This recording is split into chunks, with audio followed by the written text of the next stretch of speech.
दोस्तों बहुत नमस्कार, जय हिंद, वंदे मातरम, जय श्री राम।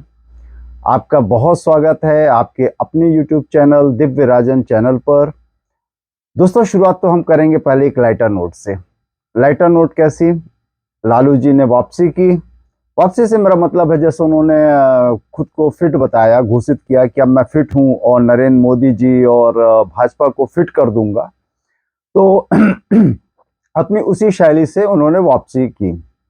और देखिए एक बात मानिए आप, लालू यादव जी एक कैसे भी आप उन्हें देखते हो, मगर राजनीति के बड़े धुरंधर खिलाड़ी हैं।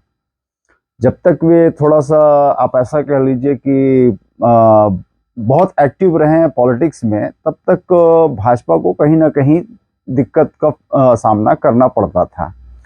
तो खैर साहब उन्होंने वापसी की है। अब जैसा वे कह रहे हैं कि वे फिट हैं और भाजपा और नरेंद्र मोदी जी को फिट कर देंगे। तो लाइटर नोट की बात यह है साहब कि जो महागठबंधन की रैली में, मीटिंग में कुछ आया हो सामने ना आया हो, मगर उन्होंने अपील जरूर कर दी कि राहुल गांधी जी अब इतना बड़ा हो गया है तो शादी क्यों नहीं कर लेता, शादी करे तो हम सब बाराती बने। मतलब साहब अगर कुछ कॉन्क्रीट निकल के आया नहीं आया वो बात के बाद में सोची जाएगी, मगर हाँ शादी के लिए विपक्षी गठबंधन ने तय कर लिया कि हम बाराती बनकर राहुल गांधी की शादी में अवश्य जाएंगे। चलिए बहुत शुभकामनाएं राहुल गांधी जी को, और आई होप कि जल्दी ही वे परिणय सूत्र में बंधे हुए नजर आएंगे। चलिए साहब आगे बढ़ते हैं। तो साहब आज सर्वप्रथम हम शुरुआत करते हैं एक वीरांगना से, वीरांगना माता दुर्गावती से, जिनका आज बलिदान दिवस है। उनको हमारी ओर से बहुत बहुत श्रद्धांजलि। गूगल कीजिएगा, जानता हूँ बहुत संभव है कि शायद है कि आपको जानकारी ना हो उनके विषय में, तो रानी दुर्गावती जी के विषय में गूगल करके स्वयं भी जानिए, अपने बच्चों को भी बताइए। There are many unsung heroes. इस आज़ादी की लड़ाई सिर्फ दो तीन परिवार या लोगों तक केंद्रित नहीं थी, सीमित नहीं थी। बहुत से ऐसे नायक नायिकाएं हैं जिनको इतिहास के पन्नों में भुला दिया गया, बिसरा दिया गया। तो आप सबसे अनुरोध है कि रानी दुर्गावती जी की हिस्ट्री एक बार आप लोग जरूर पढ़ें और बच्चों को अवश्य बताएं। चलिए आगे बढ़ते हैं। तो साहब एक जैसा कि होता है, मोदी साहब आज तो अब इजिप्ट पहुंच चुके हैं। उन्होंने अपना यूएस दौरा कंक्लूड किया बहुत अच्छे शानदार तरीके से, जिसको कहना चाहिए कि आने वाले समय में भी इस दौरे को याद किया जाएगा।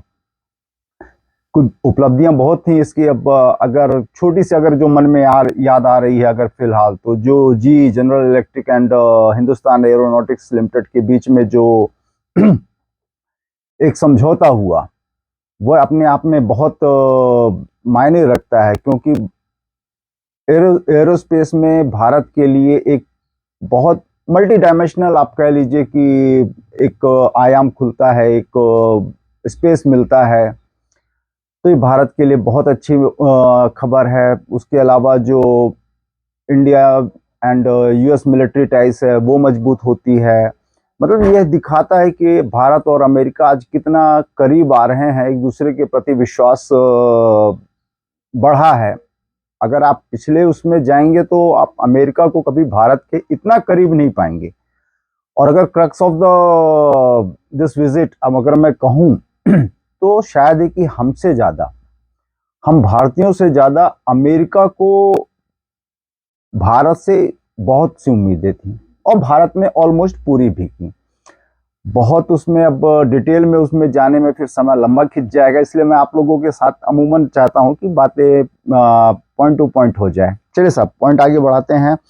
अच्छा साहब एक बात चल रही है इस समय टेलीप्रॉम्प्टर को लेकर। अगर आपने ध्यान दिया होगा जिस प्रकार से विपक्ष बड़ा उग्र है, खासतौर पे कांग्रेस की टेलीप्रॉम्प्टर और मोदी जी की इंग्लिश, उसके जवाब में फिर भाजपा से, भाई स्वाभाविक है, आप क्रिया की प्रतिक्रिया तो होती है। मैंने अभी तक ऐसा बहुत, शायद ही मुझे सोचना पड़ता है कि जब मैं कभी किसी राजनेता को याद करूं कि वो कहीं भाषण दे रहे हैं, स्पीच दे रहे हैं और टेलीप्रॉम्प्टर ना हो।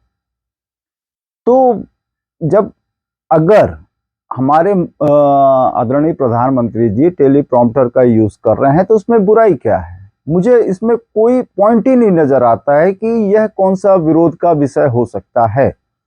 दूसरी एक उनकी इंग्लिश को लेकर, अंग्रेजी को लेकर बात छेड़ी जाती है। अरे साहब, वो उनकी मातृभाषा नहीं है। अगर पूरे भारत में हम निकलें तो शायद है कि 10 से 12% या 15% और खींच दिया 20% तक ही ऐसे आपको तबका मिलेगा कि जो शायद है कि बहुत फ्लुएंट इंग्लिश बोलता होगा या बिल्कुल अपनी मातृभाषा जैसे इंग्लिश बोलता होगा। वे एक मोदी जी की यही तो यूएसपी है कि वे हमको यह एहसास होता है कि यह व्यक्ति हमारे बीच में से गया है। मैं अपनी ही इंग्लिश के विषय में अगर बात करूं, स्वयं मैंने 12 साल एक कॉन्वेंट में पढ़ाई की, तो भी मैं ये नहीं कह सकता कि मैं ब्रिटेन जाऊंगा तो मैं बिल्कुल फ्लुएंटली, या यूरोप की किसी कंट्री में जाऊंगा तो बिल्कुल बड़ा फ्लुएंटली मैंने इंग्लिश में ही बात करूंगा। नहीं साहब, हम लोग बहुत ही आम तबके से आते हैं, हमारी नेटिव भाषा नहीं है। अगर आप इसी प्रकार से अगर मॉक करना चाहते हैं मोदी जी को, अगर आपके लिए यही मुद्दे बनते हैं मोदी जी का विरोध करने के लिए, तो फिर सोनिया गांधी जी जो हिंदी में भाषण देती हैं, आज मैं देख रहा था तो कहीं पर उन्होंने कुछ एक ऐसा शब्द का इस्तेमाल कर लिया, हो गया, किया नहीं, और इंटेंशनली उन्होंने नहीं किया था, हर कोई जानता है। मगर भाषा की बात आती, क्योंकि हिंदी उनकी नेटिव भाषा नहीं है, हिंदी उनकी मातृभाषा नहीं है। उनकी इटालियन भाषा में अगर उनसे संवाद किया जाए तो बहुत और प्रभावी ढंग से वे बात कर सकती हैं। इसमें कोई बुराई नहीं है। इसमें मैं तो कहूंगा कि मैं तो जब जब देखता हूं कि मोदी जी कहीं विदेश में हिंदी में भाषण दे रहे हैं बनिस्पत की इंग्लिश में, मुझे गर्व महसूस होता है।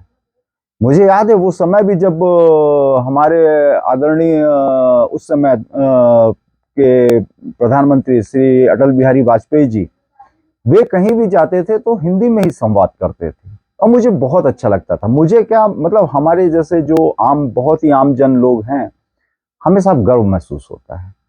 तो अगर आप मुद्दा विहीन हो चुके हैं तो फिर आप यही पकड़ेंगे कि वो टेलीप्रॉम्प्टर, फिर वो उनकी इंग्लिश, उनके कुर्ते, उनके कपड़े, उनकी और भी गैर राजनीतिक सारे चीजों को आप इकट्ठा कर लीजिए और उन्हीं मुद्दों पर चुनाव लड़िए।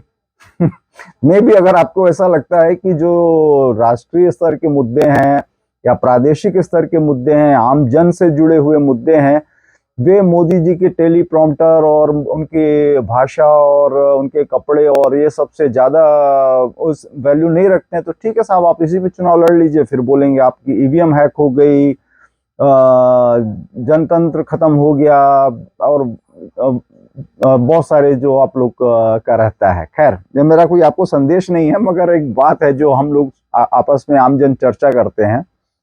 खैर साहब, आगे बढ़ते हैं।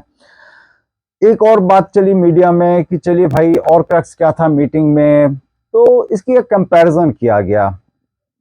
कंपैरिजन किससे हुई? राहुल गांधी जी के विदेश दौरों से, जहां पर वे कहीं पर भी मौका नहीं छोड़ते हैं भारत को एज ए होल नीचा दिखाने में।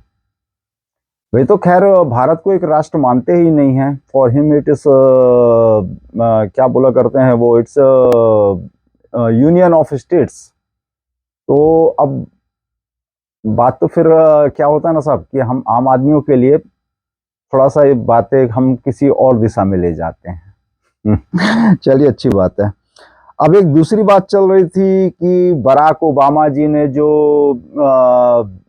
संवाद किया एक अपना इंटरव्यू में, कि अगर वो मोदी जी से मिलेंगे तो उनसे वे क्या कहेंगे, तो वे कहेंगे कि माइनॉरिटीज, खासतौर पे मुस्लिम्स के साथ जो भेदभाव हो रहा है भारत में, तो अगर मोदी जी ने इसको कंट्रोल नहीं किया तो भारत का एक बार पुनः विखंडन हो सकता है। तो इसका जवाब साहब देखिए, एक ही व्यक्ति दे सकते हैं। मैं मोदी जी की बात भी नहीं करता, उन्होंने तो जवाब दिया, मगर और उनके भाजपा के पार्टी में भी ऐसा कोई व्यक्ति नहीं है जो इसका सही जवाब दे सकता है। मेरी नज़र में जो सबसे सही जवाब दे सकता है ओबामा जी की इस बात का, वे हैं आदरणीय श्री गुलाम नबी आज़ाद जी। यस, गुलाम नबी आज़ाद जी, जो अब तो कांग्रेस छोड़ चुके हैं, जो एक्स कांग्रेस मेंबर आप कह लीजिए, कभी कांग्रेस के बहुत कद्दावर नेता होते थे, गांधी परिवार के बहुत करीबी होते थे, परंतु जिस प्रकार से उनकी अवहेलना की गई और उनको दरकिनार किया गया, और भी बहुत सारे कारण रहे होंगे, कुछ तो जो पब्लिक डोमेन में है मैं उन्हीं की बात कर सकूंगा। तो सबसे सही सटीक जवाब दे सकते हैं अगर ओबामा को, तो आप गुलाम नबी आज़ाद की वह बात याद कीजिए कि हिंदुस्तान मुसलमानों के लिए स्वर्ग है। तो बराक ओबामा जी तक आप अगर किसी की आवाज़ पहुंचाना चाहते हैं, जो कि लेफ्ट लिबरल मीडिया जो है यहाँ का, बड़ा मतलब उसको मज़ा ही आ गया। जैसे उन्होंने ओबामा जी की वो इंटरव्यू देखा, उनको तो आनंद आ गया। जैसे वो मुद्दे के लिए बैठे हुए थे कि देखिए देखिए देखिए, हम तो बोलते थे, अब यूएस के जो भूतपूर्व प्रेसिडेंट हैं वे भी हमारी बात से सहमत हैं कि माइनॉरिटीज़ का दमन हो रहा है, खासतौर पे मुस्लिम्स का दमन हो रहा है। तो साहब उनको ना आप गुलाम नबी आज़ाद जी से मिलवा दीजिए, वे बता देंगे ओबामा जी को कि फैक्ट क्या है और भारत मुसलमानों के लिए कैसे स्वर्ग है और किस तरह से मुसलमान इस देश में सुख से हैं और अपनी सभी प्रकार के राइट्स को एंजॉय करते हैं। होप गुलाम नबी आज़ाद जी की आवाज़ बराक ओबामा जी तक जरूर पहुंचेगी। और इसके लिए हेमंत बिस्वा शर्मा जी की बात को कुछ बहुत ज़्यादा लेफ्ट लिबरल मीडिया या सोच वाले लोग कुछ ज़्यादा ही, मुझे ऐसा लगता है उनको आनंद आ रहा है, तो ठीक, उन्हें आनंद लेने दिया जाए उसमें वो उनका अपना खुशी का अवसर है, तो उसको नहीं छीनना चाहिए। बट मैं जरूर गवर्नमेंट से रिक्वेस्ट करूंगा, भारतीय सरकार से रिक्वेस्ट करूंगा कि बराक ओबामा जी तक गुलाम नबी आज़ाद जी की आवाज़ पहुंचाई जाए, बताई जाए। खैर साहब, अब आते हैं एक और जो सबसे बड़ा, जो मैंने आप सबसे बताया भी था, आम आदमी पार्टी और कांग्रेस का। भाई ये ऑर्डिनेंस ना हुआ, मैंने बताया था कि आप आम आदमी पार्टी के लिए यह एक प्रतिष्ठा का विषय रहेगा। और जिस प्रकार से लानत मलानत चल रही है आम आदमी पार्टी द्वारा कांग्रेस की, तो ये तो सब स्वाभाविक था। और जिस प्रकार से कांग्रेस ने भी प्रत्युत्तर दिया है वह भी काबिल तारीफ है। दो टूक ना, उसके बाद अब जो बोलते हैं कि सियानी बिल्ली खंबा नोचे, तो उसी तर्ज पर फिर चाहे वो आम आदमी पार्टी के दिलीप पांडे हों, संजीव कुमार झा हों, और नाम और भी गिना सकता हूं मैं, तो जिस प्रकार से सोशल मीडिया पर वे एहसान जता रहे हैं कि हम कांग्रेस के, हम जब जरूरत पड़ी हमने साथ दिया, आज कांग्रेस बेवफाई या एहसान फरामोशी कर रही है, जो भी आप समझे, जिसको बहुत ही सही उसमें जवाब दिया जाए तो किसी आनी बिल्ली खंबा नोचे। आम आदमी पार्टी अपने को जानती भी है भी, भाई वो राष्ट्रीय स्तर की पार्टी है, तो क्या कांग्रेस कोई रीजनल दल नहीं है कि आप उसको डोमिनेट कर लेंगे या उसको आप अपनी शर्तों पे ले आ लेंगे। और फिर एक संत कबीर जी की एक लोकोक्ति याद आ रही है मुझे, ऐसी वाणी बोलिए मन का आपा खोए, और खुद को शीतल करे आप, औरों को शीतल करे खुद भी शीतल होए। तो शायद है जो आपके आईआईटी इंजीनियर दिल्ली के सीएम श्री अरविंद केजरीवाल है, एक बार कबीर साहब की, संत कबीर जी की यह लोकोक्ति जरूर पढ़ेंगे और थोड़ा सा, सिर्फ पढ़ेंगे ही नहीं, अपने जीवन में अमल में लाएंगे, तो शायद है कि उनकी राजनीतिक पारी लंबी चल जाएगी। चलिए साहब, आज के लिए इतना ही। और बेशक जाते जाते प्लीज़ लाइक का और सब्सक्राइब का बटन दबाना बिल्कुल ना भूलें। और यस, ऐसे ही मेरा प्रोत्साहन बढ़ाते रहें। धन्यवाद। जय हिंद, वंदे मातरम, जय जय श्री राम।